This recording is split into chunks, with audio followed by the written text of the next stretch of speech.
Hi there, Sanbonani Molweni. Welcome to this channel. If you're here, please subscribe before the end of the video. And for returning, thank you for love and support. I appreciate you. Kune show yenziwa Makhumalo and Macele Ezomshado ku 163. Basiza abantu abanenkinga zomshado every Sunday. Sengikhohliwe isikhathi guys ukuthi iqale kanye no Big Bride, so iyaphambana nami. Ade ngifunda ama-comments ku social media, so abantu bathi abaqale balungise inkinga zabo. Ngicabanga ukuthi basho kuMakhumalo noMacele because kunalento yokuthi kune-division abantu abayibona mabebuka uthando nesithembu. Bathi-ke abalungise inkinga zabo before becabanga ukuthi bazolungisa ezabanye abantu.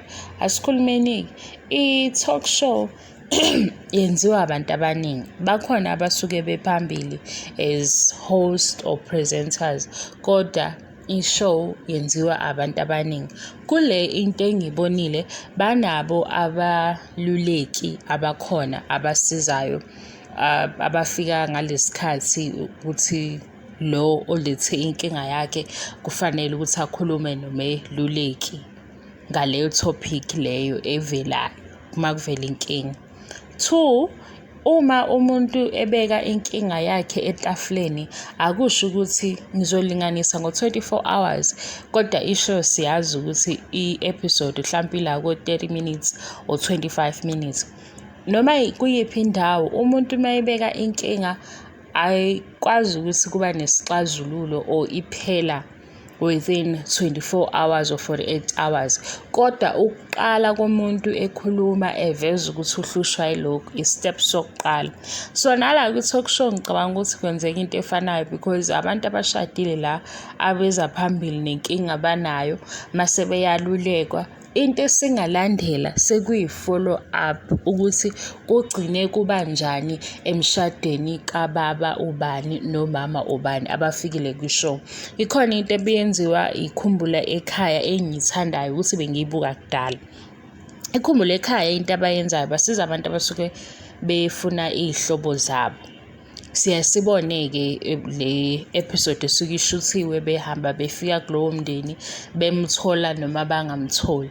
Mase kuthi every December, kudala kodwa angisayibuki ikhumbula ekhaya ngikwenzela isibonelo, every December bebebuyela kuleyo episode mangabe kwaku-episode 5 or episode 6 besinikeza i-follow up ukuthi umndeni wakabani, ubaba ubani useyayifonela iy'ngane zakhe or iy'ngane zakhe ziyavakasha or umama babemfuna or ingane ababeyifuna. Sigcine sazi ukuthi akugcinanga ngalola suku be-exchange iy'numbers nakho konke okunye, kodwa sebebambene ezomndeni. So kulamanye ama-talk shows-ke ajwayele ukuvela ku-TV esiwaziyo, into esalayo ileyo.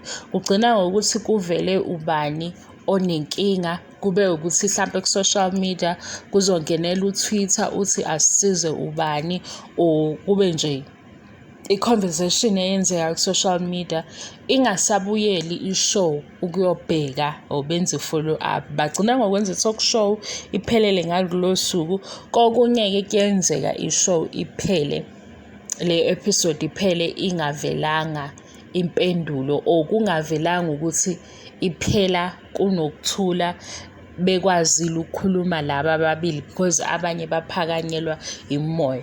But-ke into engiyibonayo, mhlawumbe abantu bane-frustration yokuthi babona uMakhumalo noMacele sebebajwayele ku-TV.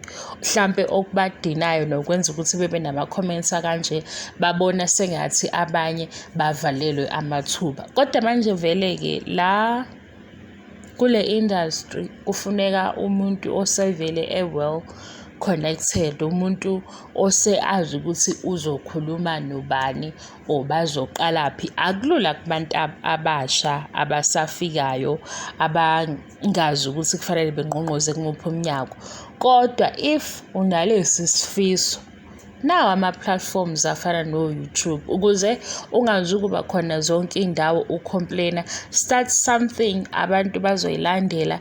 Mhlampe ukukhula kwakho ngeke ukwazi ukuthi kuyokwenzeka nini, nawe ugcine sekuba ku-TV because leyo ukuthi ayisizi banephuzo futhi ukuthi abantu babona ama-faces awodwa kuzoba njalo, kodwa uma uqala something uyakwazi ukuthi kancane kancane ukhuphuke. If iphupho lakho likuthi uzofika ku-TV, kuyokwenzeka ukuthi ugcine usufikile. Bakhona abaningi la ku-YouTube abeza bene-plan ephelele, baqala ba-implimenta into yabo, benza izinto ey'nkulu. Ngingabanema kuwukuthi-ke la bengizokhuluma ngale talk show ukuthi ngibona ukuthi lama-comments amanye a-negative aphuma kuleya ndawo yokuthi siyabazi, why kuyibo. Kuzoba yibo because bayazi ukuthi bazofonela nomunye futhi uzothi ecabanga into ethi uMakhumalo ngiyamazi engayenza le show ibe right, ayenze, usale unalo ithalente, because ithalente likhona. Bakhona futhi abantu abaningi abawufundele lo mkhakha kodwa bazosalela emuva. Kodwa ngesikhathi ubona ukuthi usalela emuva, akhona ama-platforms afana no-YouTube no-TikTok, ungayiqala i-conversation abantu bekujoyine. Singeke sazi,